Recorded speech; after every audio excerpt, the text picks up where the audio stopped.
Bonjour chers téléspectateurs, bonjour chers internautes de notre chaîne, la grande chaîne qui représente la ville lumière EDEA, OVTV.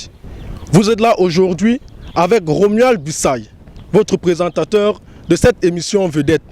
Nous sommes aujourd'hui au quartier Domaine Sanaga, un des quartiers capitales de la ville lumière. Oui, il est connu sous le nom de Mbous-Mikon parce que vous pouvez le voir, il est situé juste derrière les rails. Aujourd'hui, nous allons parcourir ce quartier, voir le quotidien de ses habitants, comment est-ce qu'ils traversent cette période de crise sanitaire, comment est-ce qu'ils vivent avec cette insécurité qui est grandissante dans la ville, comment est-ce qu'ils s'en sortent en cette période de vacances. Voilà ce qui va meubler notre émission en cette journée.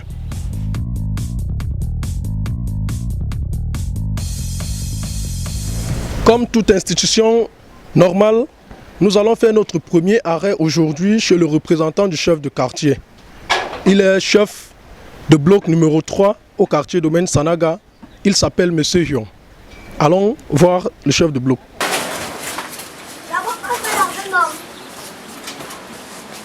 Nous sommes introduits ici dans le domicile du chef de bloc numéro 3 du quartier Domaine Sanaga. Nous vous l'avons dit, il s'appelle M. Hion Luc. Nous allons nous entretenir quelque temps avec lui avant de continuer notre excursion dans son quartier. Alors, Sa Majesté Hion. Oui. Comment organisez-vous ou comment avez-vous organisé la prévention contre le coronavirus dans votre quartier? Dans mon bloc principalement, le bloc numéro 3, j'ai essayé de parcourir de maison en maison pour leur dire les premières règles de l'hygiène et la salubrité. 1. J'ai essayé de chercher les seaux avec les antiseptiques, que chaque personne qui entre dans une maison, il doit d'abord laver les mains. Et dès sa sortie aussi, il faut qu'il lave les mains et avoir les caches que vous me voyez porter là, pour que le cache-nez. Et je pense que on a essayé de dire à notre gouvernement de nous porter vraiment main forte là-dessus, parce qu'il nous manque tellement de moyens pour y arriver. Sa Majesté, vous avez distribué récemment des savons et des seaux dans votre quartier. Où est-ce que provenaient ces kits de prévention contre le coronavirus? Oui, on avait eu quelques dons au niveau du chef qui nous parlait que c'est le président de la République du Cameroun qui avait envoyé ces petits dons-là. Et il est vrai que cela n'a pas suffi tout le monde. Il nous fallait faire corps et âme pour que chaque citoyen de mon bloc ait au moins un petit morceau de savon. Ça voudrait dire qu'au-delà de l'aide donnée par le président de la République, vous avez quand même pu obtenir de l'aide en interne dans votre quartier. Vous êtes organisé pour pouvoir lutter contre cette crise sanitaire. Oui, en dehors de l'aide du président de la République, et on a essayé de faire les quêtes dans mon bloc principalement, pour que chaque individu ait au moins un morceau de savon, puisque nous avions de l'eau. Puisque vous voyez vous-même que la Sanaga est à côté de nous. L'eau pour laver les mains, ça ne peut pas nous dépasser quand même.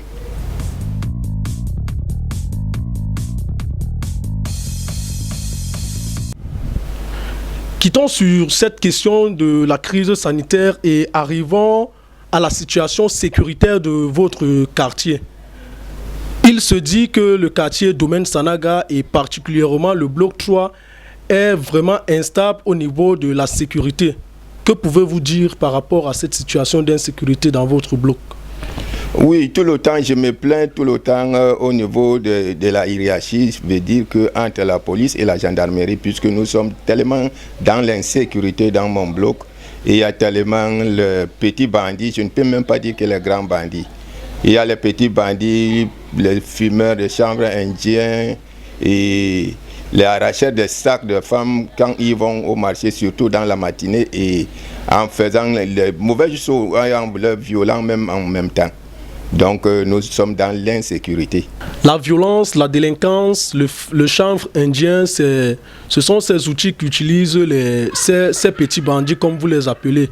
Mais est-ce que jusque-là vous avez de l'accompagnement et des moyens qui sont mis à votre disposition pour lutter contre cette délinquance juvénile? En tout cas, je n'ai pas les moyens donnés par l'État, mais je suis en train d'organiser les jeunes de mon quartier pour combattre ces petits délinquants-là. Et en faisant, comment est-ce que je peux vous dire, l'autodéfense dans mon quartier. Ça existait déjà. Et le quartier est un peu calme tous ces derniers temps que nous sommes en train d'organiser toute cette équipe-là.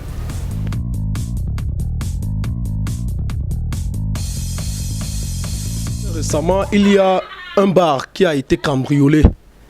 Le bar est situé à la gare routière. C'est aussi dans le même quartier. Les enfants, ils ont été arrêtés, mais ils ont dit qu'ils ont été libérés. Comment s'est passée la procédure pour que ces enfants soient libérés? Ils ont restitué les choses, ils ont été condamnés ou pourquoi est-ce qu'ils sont à l'extérieur aujourd'hui? Oui, ces enfants, je ne peux pas tellement déterminer le travail d'administration parce que quand on arrête un enfant qui a essayé d'être victime d'un coup comme ça, directement on l'amène dans les mains de la police ou à la gendarmerie. La gendarmerie les transmet directement au parquet. Et c'est quitte au parquet de les relâcher ou de les retenir en prison. Là, ce n'est plus à mon niveau, c'est à leur niveau. Mais est-ce que vous organisez des moments de sensibilisation pour essayer de faire sortir ces enfants de l'ombre dans laquelle ils sont entrés? Pour la sensibilisation, ça y fait tous les jours. Tous les jours, je mets la main dans leurs parents et en disant que, s'il vous plaît, nous sommes des humains. Nous ne voulons pas à ce que nos enfants souffrent. Chacun doit essayer d'arrêter ses enfants et de leur conseiller dans la maison que le vol n'est pas bien. L'affaire des stupéfiants là n'est pas bien.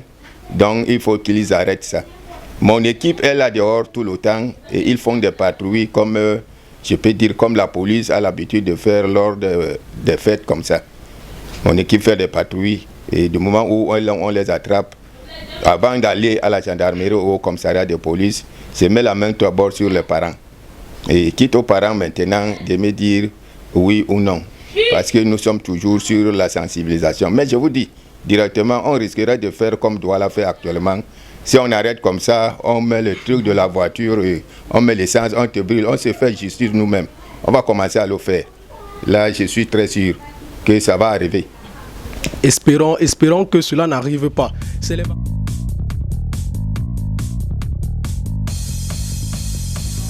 Sa Majesté, c'est les vacances. Certains enfants ont pris les bulletins très récemment. Est-ce que vous avez un conseil à donner aux enfants de votre quartier et à leurs parents, surtout en cette période de crise qui n'est pas encore totalement maîtrisée? Oui, je suis en train de contacter les jeunes gars qui sont les diplômés, de les regrouper en faisant les cours de répétition dans notre école primaire que vous aviez vu tout à l'heure là.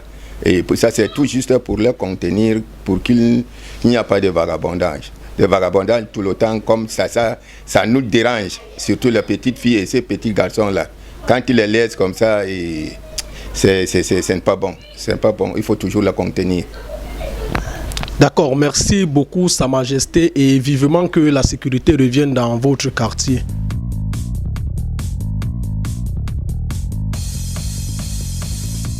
Voilà, ici c'est le quartier Domaine Sanaga, vous comprenez?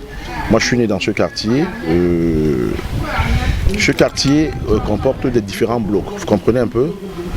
Dans le passé, quand on était encore jeune, ça veut dire quand j'étais adolescent et tout, on appelait ici Bengoy. Ça veut dire que le quartier des porcs, parce qu'il y avait un papa ici qui élevait beaucoup de porcs. Là c'est la jeunesse, je vous parle de la jeunesse du quartier, d'accord? Bon. En ce qui concerne la crise que le monde entier est en train de vivre en ce moment, ici nous sommes dans un quartier où aujourd'hui elle est devenue cosmopolite. Parce qu'avec il y a aussi assez d'étrangers aujourd'hui, parce qu'à l'époque, quand nous on était adolescents, c'était beaucoup plus un quartier bassard. Bon, aujourd'hui, il y a beaucoup de mélange et tout. Donc ce qui fait que, mais l'harmonie du passé n'est plus celle d'aujourd'hui parce que presque tout le monde est parti. C'est-à-dire, quand je vous parle de moi, déjà, ça veut dire qu'il y a plus vieux que moi et déjà moi aussi qui est dans la quarantaine, donc on est déjà vieillissant déjà. Il y a tellement de jeunes qui sont futés, il y a pas mal de jeunes qui osent pour pouvoir s'insérer dans la société. Mais, quelque part, c'est comme si les gens ont toujours eu une image que non, le quartier Domaine Sanaga, comme on dit Mboumenkong, c'est un quartier des délinquants. Et pourtant, il y a des gens sérieux dans ce quartier. Vous comprenez un peu, quand je dis il y a des gens sérieux dans ce quartier, il y a ceux-là qui ont grandi, qui sont partis ailleurs pour se battre et revenir planter des choses. Comme moi, par exemple, je vous ai dit, je suis né ici. Vous comprenez un peu? Bon. Mais le problème que nous avons ici, je vais être très sérieux avec vous, c'est qu'à l'époque, il y avait l'amour. Aujourd'hui, l'amour n'existe plus dans ce quartier. Il faut que, pour ceux qui auront l'occasion de suivre ce que je dis, à l'époque, il y avait l'amour. Ça veut dire que moi, par exemple, je vous parle de moi, par exemple, dans ce quartier, il y avait des moments où je me faisais bastonner par un parent qui n'était pas le mien. Ça veut dire que tu commets un forfait quelque part, on ne veut pas connaître, tu es l'enfant du quartier, et puis on te punit normalement, on te ramène à l'ordre. Aujourd'hui, tel n'est plus le cas. C'est pas mon enfant, c'est pas dans. Aujourd'hui, cet amour-là est parti. Quand on était né dans ce quartier, il y avait cet amour-là. Ce quartier, c'est un quartier sérieux, où il y a des gens sérieux. Vous comprenez un peu? Mais le problème est le suivant, c'est que nos enfants, parce que il y a eu des époques et des époques. Moi, maintenant, je parle de nos enfants. Ce sont nos enfants qui sont en train de vouloir nous causer un peu de tort.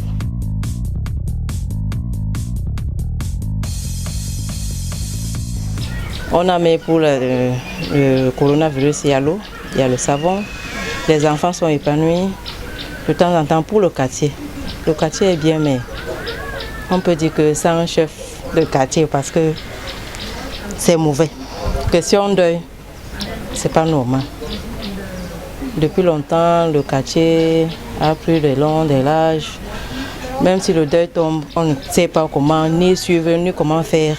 Donc, bref, en question, nous sommes là. Moi, je fréquente, je ne suis pas comme mes petits frères qui jouent, se baladent. Moi, je suis à l'école, je suis en train de composer mon CEP. Bonsoir. Je suis partie à la classe de CE2. Je joue et je travaille aussi. Toi, tu aides maman à travailler à la maison. Tu fais quoi? Je lave les assiettes. Quoi encore? Je balaye la véranda. Et tu as réussi à l'école? Je suis partie au CE1.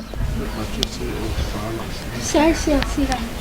Je peux dire que tu parles à l'école. Moi, pas à l'école. Tu travailles ici à la maison? Oui. Tu fais quoi? Je balaye la véranda. Moi, je lave la véranda.